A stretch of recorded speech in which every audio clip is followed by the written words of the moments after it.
সকলকে শুভেচ্ছা ও স্বাগতম তোমাদের ষষ্ঠ শ্রেণী ষান্মাসিক সামষ্টিক মূল্যায়নের গণিতের প্রশ্ন আমরা এখন দেখে নিব। তোমাদের প্রথমেই রয়েছে প্রকল্পের নামটা হচ্ছে আমার স্কুল কত সবুজ। এখানে ব্যাখ্যা রয়েছে পৃথিবীর বিভিন্ন দেশের সবুজ স্কুল নামে একটি আইডিয়া বর্তমানে খুব জনপ্রিয় হয়ে উঠেছে। সবুজ স্কুল ধারণাটি হলো যে স্কুলে যত বেশি গাছ এবং রিসোর্স রিসাইকেল করার ব্যবস্থা আছে ওই স্কুলের পরিবেশ তত বেশি স্বাস্থ্যকর, পরিচ্ছন্ন ও সবুজ। এই চমৎকার আইডিয়ার উপর ভিত্তি করে তোমরা আজকে একটি প্রকল্পে অংশগ্রহণ করবে, যার মাধ্যমে তোমাদের স্কুলের পরিবেশকে কিভাবে আরো সবুজ করা যায় তা খুঁজে বের করবে। এর জন্য তোমরা ডান পাশের কলমে বর্ণিত তিনটি কাজ করবে। তোমাদের তিনটি কাজ রয়েছে। কাজ গ। কাজ ক হচ্ছে বেঁচে থাকার জন্য প্রয়োজনীয় অক্সিজেন মাপি, দলগত কাজ 1 এবং একক কাজ 1। কাজ খ হচ্ছে কাগজের অপচয় কমাই, গাছ বাঁচাই, এটা হচ্ছে জুলাই কাজ। আর কাজ গতে রয়েছে গাছের যত্ন করে বিশুদ্ধ পরিবেশ গড়ি, দলগত কাজ 2 এবং একক কাজ 2। এরপরে কাজ 1 এর ব্যাখ্যা রয়েছে যে বেঁচে থাকার জন্য প্রয়োজনীয় অক্সিজেন মাপি। এখানে রয়েছে আমরা জানি যে গাছ পরিবেশ থেকে ক্ষতিকর কার্বন ডাই অক্সাইড গ্রহণ করে বাতাসকে বিশুদ্ধ করে, আবার গাছ যে অক্সিজেন তৈরি করে তা নিঃশ্বাসের মাধ্যমে গ্রহণ করে আমরা বেঁচে থাকি। একটি বড় গাছ আম বা কাঁঠাল বা বট গাছ গড়ে প্রতি বছর প্রায় 1 লক্ষ লিটার অক্সিজেন তৈরি করে, অর্থাৎ একটি বড় গাছ প্রতিদিন গড়ে প্রায় 274 লিটার অক্সিজেন তৈরি করে।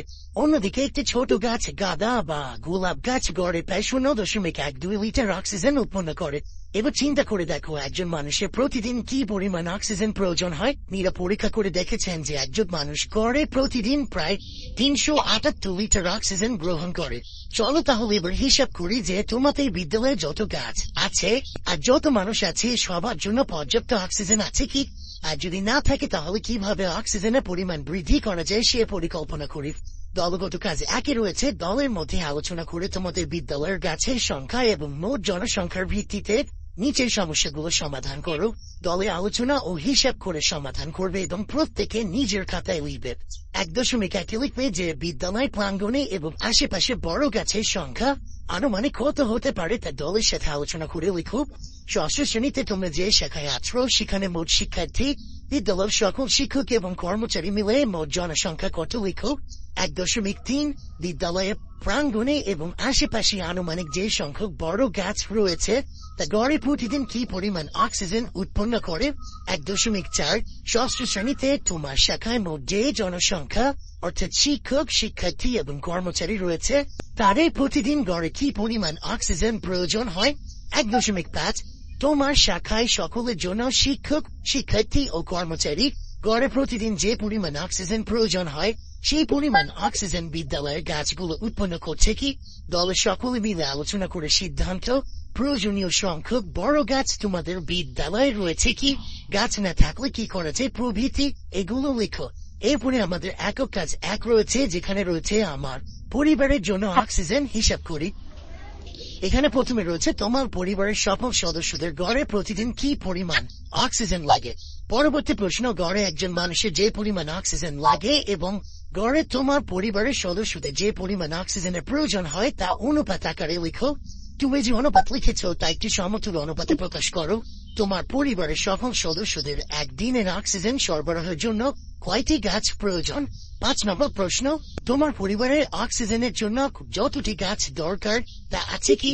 তোমাদের দরকারের চেয়ে বেশি বা কম গাছের সংখ্যাকে যথাক্রমে ধনাত্মক এবং ঋণাত্মক পূর্ণ সংখ্যা দিয়ে প্রকাশ করে দেখাও। 5 নং এই সংখ্যাটি 5 নং এ যে সংখ্যাটি পেয়েছ তার যোগাত্মক বিপরীত সংখ্যা লিখো।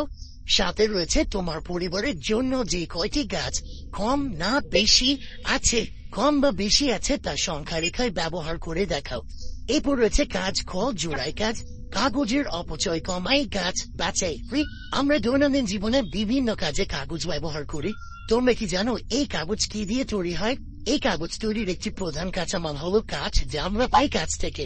হিসেব করে দেখা গেছে যে একটি বড় গাছ আম, বট এসব গাছ থেকে প্রায় হাতা A4 সাইজের কাগজ তৈরি করা যায়। তাহলে মানুষ যত বেশি কাগজ ব্যবহার করবে আমাদের তত বেশি গাছ লাগবে। এই কারণে আমরা যদি সচেতন হয়ে কাগজ ব্যবহার করি আমাদের গাছ কাটার পরিমাণ কমে যাবে এবং অক্সিজেনের পরিমাণ বেড়ে যাবে। জোরে আলোচনা করে সমাধান বের করবে। এখানে প্রত্যেকে নিজের খাতায় যা যা লিখবে তা রয়েছে।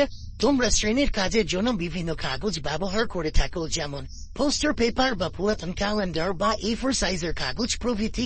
যদি পোস্টার পেপার ব্যবহার না করে থাকো তবে পুরাতন ক্যালেন্ডার বা A4 সাইজের কাগজ ধরে হিসাব করে কাগজের সংখ্যা হিসাব করার প্রক্রিয়াটি দুইজন আলোচনা করে এবং নিজের প্রশ্নগুলোর সমাধান লেখো।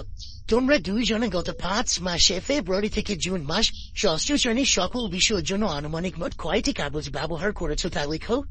তোমরা দুইজন ষষ্ঠ শ্রেণীতে ফেব্রুয়ারি থেকে জুন মাসের মধ্যে পরিমাণ কাগজ ব্যবহার করেছো, তো তারপর লেখাটা তো বোঝা যাচ্ছে না। তারপরে আসি কম ব্যবহার করতে, তাহলে তোমাদের ব্যবহৃত কাগজের সংখ্যা কত হতো? দশমিক সংখ্যার ক্ষেত্রে এরপরে লেখাটা তো বোঝা যাচ্ছে না। আমরা এর উত্তর যখন দিব তখন প্রশ্নের উত্তরটা ঠিক করে দেওয়ার চেষ্টা করব। তারপর 3 রয়েছে 2 নংয়ের ক্ষেত্রে তোমাদের কাগজ ব্যবহারের হার শতকরা কত কমে গেল?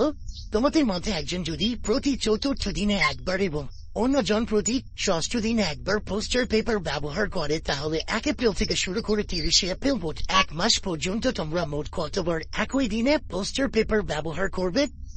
এরপর 5 নম্বরে বলেছে, ধরো তোমার শিক্ষক কিছু পোস্টার পেপার নিয়ে আসলেন এবং শ্রেণীর প্রত্যেক শিক্ষার্থীকে 2টি করে পোস্টার পেপার দিলেন। এভাবে শিক্ষক পোস্টার পেপারের 5 ভাগের 3 ভাগ অংশ তোমাদেরকে দিয়ে দিলেন এবং বাকি অংশ নিজের কাছে রেখে দিলেন। এখান থেকে প্রশ্নগুলো হচ্ছে, তোমাদের শ্রেণীতে মোট শিক্ষার্থীর সংখ্যা কত তা লিখে রাখো। শিক্ষক মোট কতটি পোস্টার পেপার নিয়ে এসেছিলেন, আর তোমাদেরকে দেওয়া অংশের মূল্য 450 টাকা হলে পেপারের মূল্য কত? পরবর্তী পৃষ্ঠায় রয়েছে কাজ গ, গাছের যত্ন করি, বিশুদ্ধ পরিবেশ গড়ি।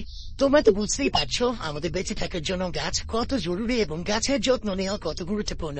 তাহলে চলো এই দলবদ্ধ কাজের মাধ্যমে বিদ্যালয়ে বাগান করার এবং গাছের যত্ন নেওয়ার পরিকল্পনা করি।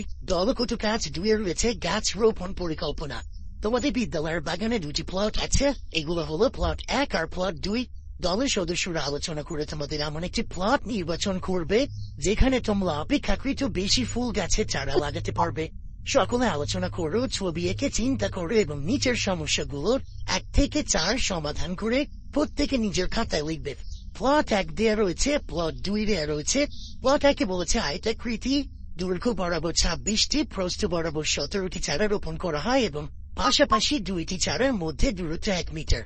আর প্লট 2 বর্গাকৃতি হবে, সেখানে দৈর্ঘ্য প্রস্থ উভয় বরাবর 21টি চারা রোপণ করা যায়, পাশাপাশি 2টি চারার মধ্যে দূরত্ব 1 মিটার। এরপরে যে 4টি প্রশ্ন রয়েছে তা হচ্ছে, প্লট 1 আর 2 এর ক্ষেত্রফল কত? প্লট 1 এবং 2 এর কয়টি গাছের চারা রোপণ করা যাবে? পাশাপাশি 2টি চারার মধ্যে দূরত্ব যদি 1/2 মিটার হয়, সেক্ষেত্রে প্লট 1 এবং প্লট 2 এ কয়টি চারা রোপণ করা যাবে? তোমাদের দলের জন্য কোন প্লটটি নির্বাচন করবে তোমাদের সিদ্ধান্তের পক্ষে যুক্তি লেখো। এরপর আসি একক কাজ 2, গাছের যত্ন নেওয়ার পরিকল্পনা। এরপরে তোমরা এই লেখাগুলো পড়ে নিও, আমি এটা পড়ছি না। আমি যে কাজ সেটা বলছে, ধরো ষষ্ঠ শ্রেণীতে তোমার শাখায় যত সংখ্যক শিক্ষার্থী আছে, তোমাদের বিদ্যালয়ের বাগানে তার দ্বিগুণ পরিমাণ গাছ রয়েছে। আগামী 1 মাস এই সকল গাছের যত্ন নেওয়ার দায়িত্ব তোমার। শাখার সকল শিক্ষার্থীর প্রতিটি গাছ সপ্তাহে 2 দিন যত্ন করবে। তাহলে প্রত্যেক শিক্ষার্থী 1 মাসে মানে 4 সপ্তাহ কতবার এবং প্রতিবার কয়টি গাছের যত্ন করবে? যদি ওই মাসে সেই সপ্তাহে তোমার শাখার 5 ভাগের 1 ভাগ অংশ শিক্ষার্থী বিতর্ক উৎসবের জন্য বিদ্যালয়ের বাইরে থাকে, তবে অবশিষ্ট শিক্ষার্থী প্রত্যেককে উক্ত সপ্তাহে একবারের জন্য কয়টি করে গাছের যত্ন নেওয়ার দায়িত্ব পালন করতে হবে। এরপর 3 বলা রয়েছে, মোট করে তোমরা গাছ রোপণের জন্য বাগানে মাটি খননের কাজ পরিচালনা করবে। এই কাজটি 6 জন শিক্ষার্থী 28 দিনে সম্পন্ন করতে পারবে। তোমার শ্রেণীর সবাই মিলে যদি কাজটি করো তাহলে কত দিনে শেষ করতে পারবে? আর সর্বশেষ, আজকেও বিভিন্ন কাজ থেকে তুমি নতুন কি শিখতে পারলে এমন 2টি বিষয় লেখো। তোমাদের ষষ্ঠ শ্রেণীর কিন্তু অনেকগুলো কাজ রয়েছে, আমি প্রত্যেকটা কাজের উত্তর খুব শীঘ্রই দেওয়ার চেষ্টা করবো। তোমরা অবশ্যই আমার সঙ্গেই থাকবে।